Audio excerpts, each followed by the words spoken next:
Welcome to This Explainer, where we are going to tackle the Cambridge 9626 IT module on networks by treating your exam like a high-stakes corporate boardroom pitch. Listen, if you're preparing for your Cambridge computer science or information technology examinations, you probably already know that simply reciting textbook definitions, that's just not going to cut it anymore. We are officially stepping out of the classroom today, and we're walking right into the boardroom.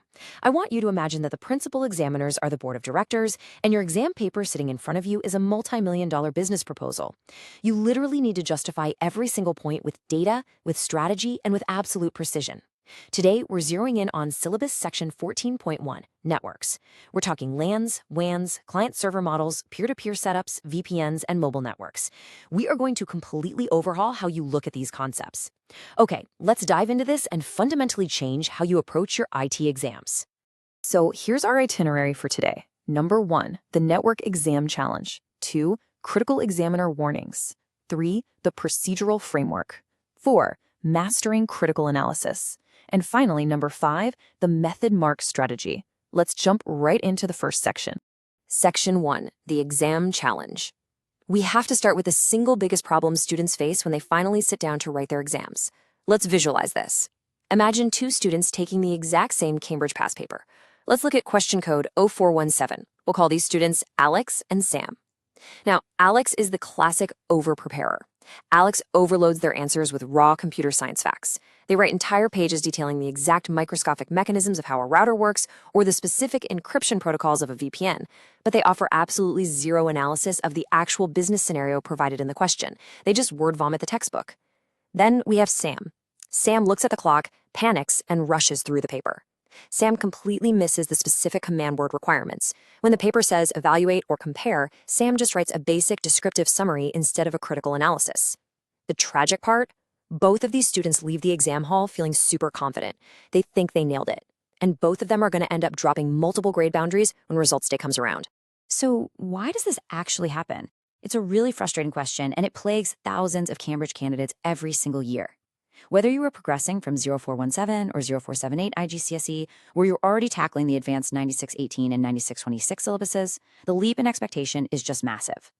At the AS and A level, the theoretical architecture of networks absolutely rests on precise definitions, sure, but way more importantly, it rests on causal relationships and integration.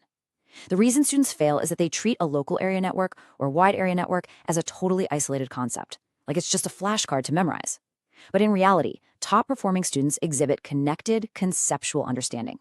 They know exactly how to take a concept, like a peer-to-peer network, transfer it to an entirely unfamiliar corporate context they've never seen before, and actively weigh its security risks against a client-server alternative. That's the difference between a C and an A-star. Look at this quote. The principal examiners themselves are practically begging students to rethink their approach to LANs, WANs, and VPNs. The academic benchmarks for this unit require highly logical, highly structured reasoning. Examiners do not just want it to know that a virtual private network creates a secure tunnel over a public network. Everybody knows that. They want you to explain why a mobile workforce accessing a specific corporate LAN necessitates that VPN, and exactly what the bandwidth or security implications are for that exact company's daily operations. That is how you win the boardroom. Before we continue, subscribe to our YouTube channel, Ace the Exams, at acetheexams_IGCSE to excel in your Cambridge examinations. Click that subscribe button and hit the bell icon right now. Section 2, Critical Examiner Warnings. Let's pivot and look at exactly where candidates throw away points year after agonizing year. We've actually scoured the principal examiner reports for you. This is the direct feedback given by the exact people marking your papers, showing us where the bleeding happens. And honestly, the results are incredibly consistent. These top 3 warnings prove that generic, memorized answers simply will not cut it. Let's break these down one by one. First mistake, vague answers. Saying something like a WAN covers a large geographical area is way too vague. A top-tier, A-grade answer specifies that a WAN typically utilizes third-party telecommunications infrastructure, whereas a LAN is entirely owned and maintained by the organization itself. See the difference? Second mistake, format and presentation. If a question specifically asks you to write a report for the IT manager and you just slap down a bulleted list of facts, you lose marks immediately. You failed the boardroom brief. Third, and this is without a doubt the most important one, ignoring context. If the exam scenario is about a small local startup with a super tight budget, and you recommend an incredibly expensive, dedicated client-server architecture without even addressing their cost constraints, well, that shows you aren't paying attention to the board's requirements. You absolutely have to tailor your pitch to the specific client in the scenario. Section 3, the procedural framework. So, to fix these massive mistakes, we need a reliable engine. We need a way to treat every single exam question like a perfectly structured business proposal. This 5-step sequence right here is your computer science success blueprint. This is how you guarantee top marks. Step 1, identify key elements. You have to deconstruct the command word. Is the paper asking you to describe, explain, or evaluate? Those all require totally different answers. Step 2, apply the relevant principles. And we do this using the PEAL framework, point, evidence, explanation, link. You state your point clearly, you provide evidence pulled directly from the provided scenario, you explain the technical reasoning behind it, and then you link it right back to the core question. Step 3, execute your analysis with clear working. Step 4, verify your results against the scenario's constraints, like checking if your solution actually fits their budget or staff size. And finally, Step 5, present it in the appropriate format. Professionalism is key. If you approach every single question about mobile networks or VPNs with a specific 5-step sequence, I promise you, your analytical depth will completely skyrocket. Your presentation of information has to strictly adhere to specific conventions. This is the professional foundation of your analytical framework. Let's look at this table. Structure means using appropriate clear headings when you're writing an extended response, say about upgrading from a LAN to a WAN. Language means using highly precise technical terms. Don't write "the internet sends things to the computer," write "data packets are routed to the destination IP." Layout means if the prompt asks for a comparative table between peer-to-peer and client-server, you don't write a paragraph. You draw a clear, beautifully formatted table. And clarity means if you are asked to sketch a network diagram, your annotations need to be legible and technically sound. Remember the mindset. You are presenting to the board of directors. Professionalism is totally non-negotiable.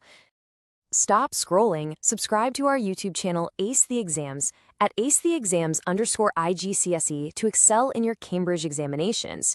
We've helped thousands of students improve by 2 to 3 grade boundaries. Join them right now by subscribing to @acetheexams_IGCSE and turn on all notifications so you never miss our weekly exam strategy sessions. Okay, moving into Section 4, Mastering Critical Analysis. With our structure perfectly in place, we need to elevate our content from simple facts to higher-order evaluative thinking. So, here's the crucial point. The Cambridge Assessment Framework heavily prioritizes analytical depth over superficial breadth.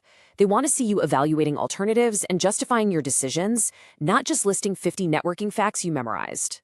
Let's do a quick interactive data scan challenge to really lock this in. I'm going to give you a scenario, and I want you to mentally scan it. Think of a 60-second timer ticking down in your head right now. Here's the scenario.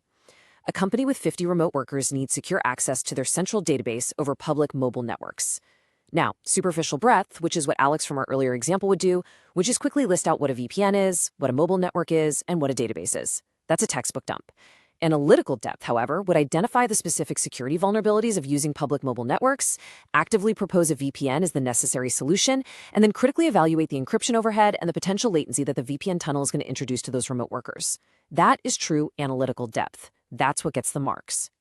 Let's push this even further. When examiners ask you to compare a client server to a peer-to-peer network, you must actively evaluate their relative importance using a comparative framework. Let's do a find the flaw challenge. Imagine you're grading a paper and a student writes this exact paragraph. Client server networks have a central server. Peer-to-peer networks do not. Client server is better for security. What is the flaw there? I'll give you a second. Okay, the flaw is the total lack of comparative connectives, evidence, and relative conclusions. It's just 3 choppy, basic statements. Now, let's do some speed writing mentally. A top-tier, perfect PEL paragraph response sounds more like this. Whereas peer-to-peer networks distribute security management across individual nodes, making the entire system highly vulnerable to single-user negligence, client-server architectures centralize authentication, resulting in significantly stronger, unified security control tailored for corporate environments. Do you hear the difference there? It's night and day. That is a fully justified, boardroom-level comparison. Section 5, the method mark strategy. We have finally arrived at our climax. This is the ultimate pitch strategy to absolutely safeguard your final grade. Even if you freeze up in the exam, even if you miscalculate a subnet, there is a built-in safety net in the Cambridge marking scheme that far too many students completely ignore. Look at this quote. This critical warning, pulled directly from the Examiner Insights report, reveals the single biggest missed opportunity in the entire 9626 IT exam. This applies to both the practical tasks and the theoretical network design questions. The examiners are explicitly telling you that the process you take is just as important, if not more important, than the final destination you arrive at. By explicitly outlining your assumptions and demonstrating your procedural framework, you secure method marks for your analytical process alone.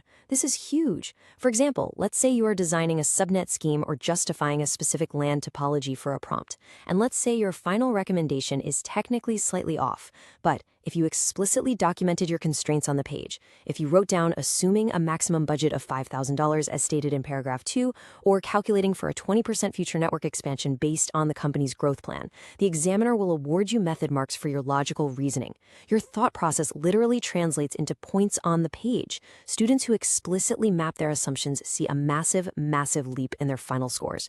You are basically proving to the board that even if the final number was a bit off, your strategy was rock solid. So I will leave you with this final thought. Are you going to walk into that hall just regurgitating facts? Or are you going to treat your next exam like the ultimate corporate boardroom pitch? Remember the 3 rules that guarantee top marks. Decode the command word, strictly apply the PEL framework, and utilize your time management strategically to build real analytical depth. Watch your grades transform when you do this.